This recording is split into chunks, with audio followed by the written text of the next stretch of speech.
Welcome back everyone, my name is Echo and I hope you're having a great day. In today's Minecraft video, I want to share with you 5 more features that I strongly believe should be added in Minecraft 1.18, the Caves and Cliffs update part 2. So I'm pretty sure most of you know, the Minecraft developers had to split the Caves and Cliffs update into 2 separate parts, one of which has already been released, known as 1.17. Introducing things like geodes, the goats, the axolotls, and just a handful of features, but not the majority of the features. They're coming towards the end of this year. Yes, 2021. We're likely to see Caves and Cliffs Part 2 around about November or December time. Now, most of the cool features are going to be introduced in that second part of the update. Now, the developers have said around various social medias that we haven't seen all the Caves and Cliffs features. So I've decided to make a video on things that I would like to see introduced to the game. And I want you watching and listening right now to leave a comment down below on 3 or 5 different features you would still like to see for the Caves and Cliffs update. So let's start off with a feature that was introduced in Minecraft 1.17, and that is the Amethyst Geodes. Now, surely I can't be the only person who thinks that the Amethyst Geodes are such a fantastic feature, but we're really not getting a full use out of them. Now, this is a brand new naturally generating structure in Minecraft, which, by the way, towards the back end of betas and snapshots, the developers made it harder to find these. If you're in 1.17, let me know, have you already found one of these in survival? Now, they typically consist of this, which is calcite, and this, which is smooth basalt, which, by the way, is a great introduction. Now, on the inside, it has this, which is the amethyst block, and it also has this, which is the amethyst budding block. You cannot pick this up, not even with Silk Touch. You literally just have to remember the coordinates in order to grow these. Now, does anybody else get like a gobstopper vibes from these?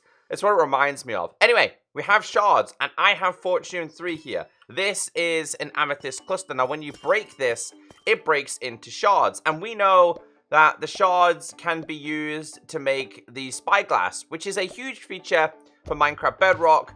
Not so much for Minecraft Java, because Java has the zoom. Well, I'm actually using a zoom mod on Minecraft Bedrock as well at the moment. I feel like there is tons more features that this could be used for, and who knows, in the future, that could be the introduction of another feature. Let me show you something pretty cool today, because we're going to make full use of these shards. Credit for today's mod goes to Wee Juice. There'll be a link down below as to where you can check them out. Also, a download link. So again, the spyglass being the main feature when it comes to the amethyst clusters and the amethyst shards. I think it's a great introduction to Minecraft. But again, I feel like the shards, there could be a little bit more of a use. Now, we do have these, and these are the tinted glass, and these do not shatter. So if we go to game mode, survival, and break this in survival, it doesn't shatter. I wish this was dyeable. I think that's the only thing that's stopping people from enjoying these, is the fact that you can't dye the tinted glass to whatever color you want it to. But again, I feel like there should be more use with this item.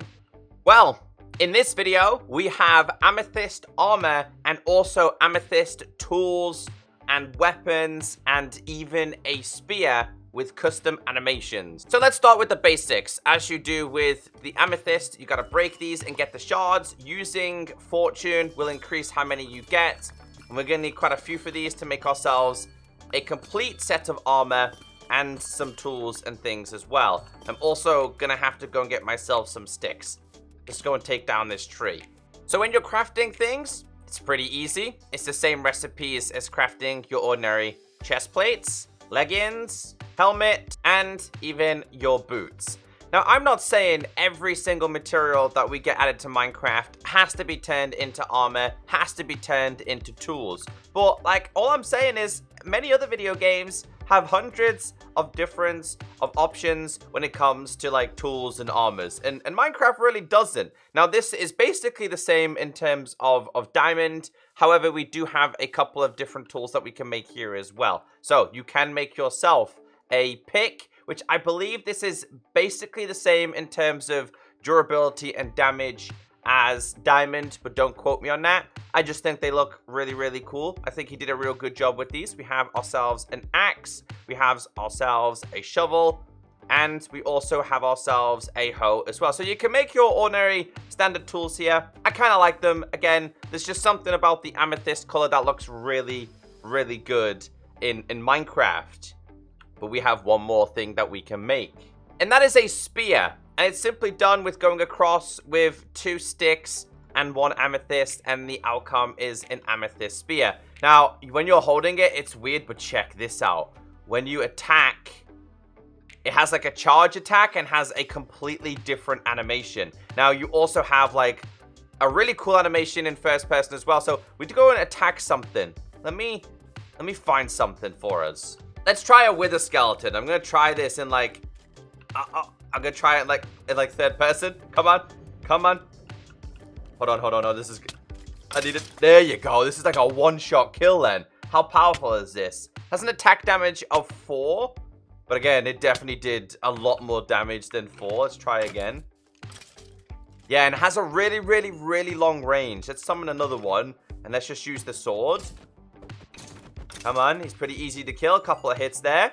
So the range is absolutely insane. Let me set up something and see how long the range really is. So I believe this has an attack range of, I think it said 4.5. So if we just go a little bit further here, this thing can be attacked with no problem at all. It just takes a little bit of time to recharge. You can attack it like this really, really easily. But if you're holding it, I think it says 4.5 in order to kill it. But yeah, again, amethysts. It might not be armor, it might not be tools, but they're definitely lacking in features. So the next thing I want to talk about is the lack of creatures available in caves and cliffs update, but also the lack of underground biomes. Anyone else think we could probably see and probably should have seen 2 or more different biomes introduced? This mod is created by the Big Onion Institute. There'll be a link down below as to where you can check it out. So this mod is actually called the Cave Update mod. It's one of the coolest things I've ever checked out. Now, I'm not saying Minecraft has to go ahead and introduce this kind of biome, but what I am saying is this is pretty cool nonetheless. So this is a biome underground consisting of a new block called Honey Stone. You get it in bigger variations. And by the way, whenever you stand on this, it's incredibly slippy. Of course, it's also made up of honey blocks. We have the beautiful bees. We have bee nests and bee hives. And also these as well. These are the honeycomb slimes. Now, we are getting, is it 3-4 different biomes introduced in the caves and cliffs? And like for the caves and cliffs update, I feel like that's not enough. Going back to when we had the biomes update, the update that changed the world, pretty sure they introduced like 9+ different biomes to the game.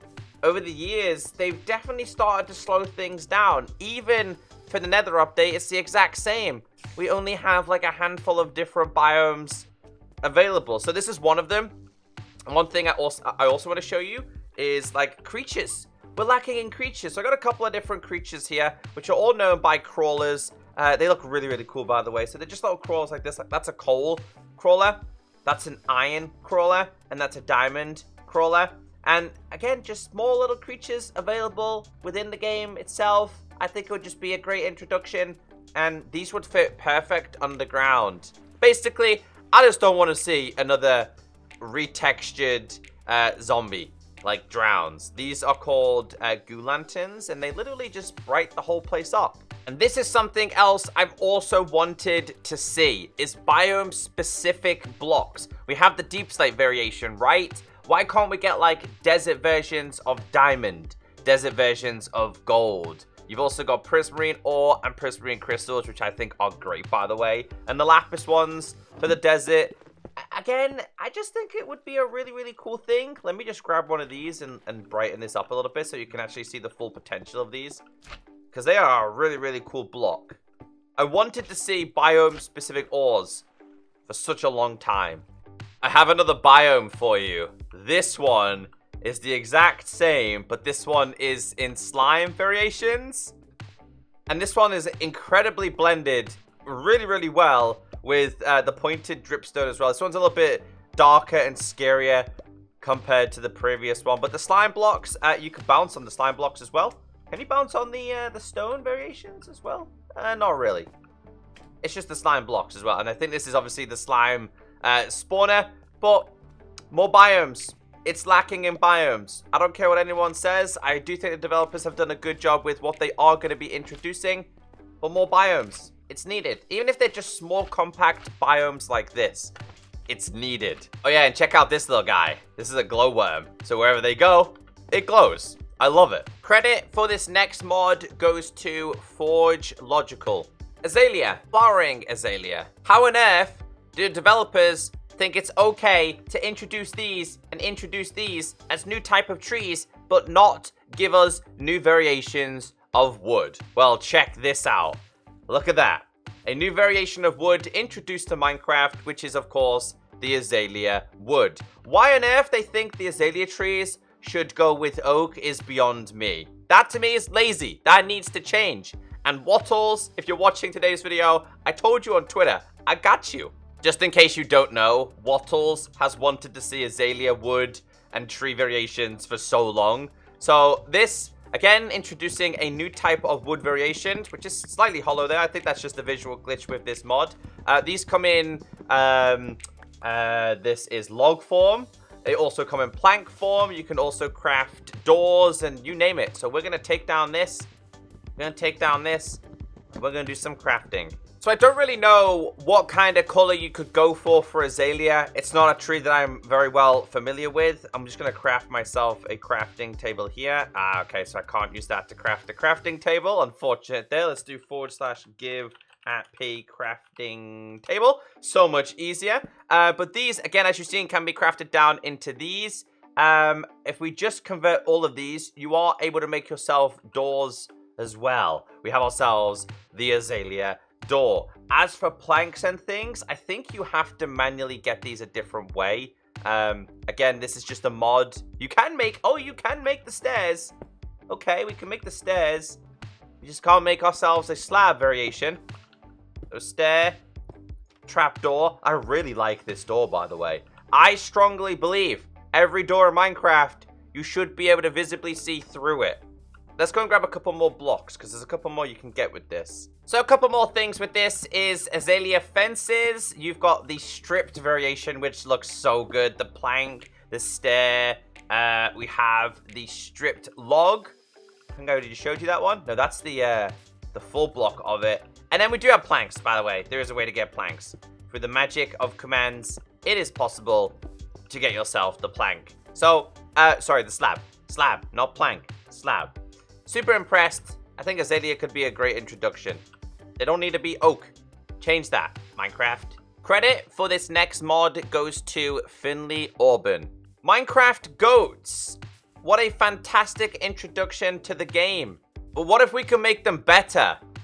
Well, with this, you are able to tame them and ride goats. Once you are loved by a goat, you are going to have to put yourself a saddle, which is going to give you access to the direction you can go. These things are incredibly fast. They can jump up to 10 blocks, which is basically how high they can jump anyway. So they're better than horses. They're they're way better than horses. And you want to see something really cool with this as well. If you attack a mob with your owned goat, come on, come on. Your own goat will actually ram the mobs. Like zombies or pigs or anything at all. Come on. Show the camera how to do it. Go. Come on. Come on. In fact, we'll spawn another one. Get him. Get him. Get him, goat. Get him. Come on. Do it. Yes, there we go. So, yeah. Yeah, they will jump incredibly high. You want to see something else that's really, really cool with these as well. Like, if I was to run away from my goat, he would follow me. So you got a friend for life in rideable goats. And one more thing, you can make them sit. Like, tell me that isn't the coolest thing you've ever seen in Minecraft. New dungeons. Minecraft is doing a cave update, but we are not getting any changes to dungeons. So basically, these things naturally generate, and then you make your way underground, and you have to conquer a new styled dungeon. Again, more structures, more challenges, and definitely something that the Minecraft team should definitely consider. This one has a couple of things, like for example, we have ourselves a cake, which is encased in lava for the first part. Then we have a very scary new area, which does feature materials, but also features traps. And the cool thing about this is they are even using the new pointed dripstone as a death trap. Although you can get around this, I just think it's really, really cool. So you can, there's some cool things in here. We got ourselves piercing over here. Other thing, oh, you can see the tripwire there. If you do manage to get through this, you're then going to have to deal with a whole range of mobs and a custom styled mineshaft, which I have not fully explored this. So there's definitely going to be a lot of goodies. It's also got these really cool particle effects as well. I've broken through another side, which again is a very, very similar mineshaft style, kind of like a stronghold vibe down here as well. And then through here, we have ourselves the introduction of azalea stuff. So you've got the flowering azalea, the azalea things that we've seen before, even the deep slate and blocks like that as well. And there must be, yeah, there they are, they're up there. Okay, so I was wondering where these particles were coming from, but again, just changes like this. It doesn't have to go above and beyond. It doesn't have to be incredibly extreme. There just needs to be some kind of improvement, because I'm super excited for the Caves and Cliffs update, but it is very lackluster in terms of what's going to naturally generate. We're going to have these huge caves, but that's about it. Make some changes. I'm really glad they introduced the Spore Blossom. They're going to be such a good feature. Better than what people actually think. So I hope you did enjoy today's Minecraft video. Let me know your opinions on the features that I showed you. I'm also curious about your features and what you would like to see introduced in the comment section. So have a great day, stay beautiful, and I'll see you all in the next video. Goodbye.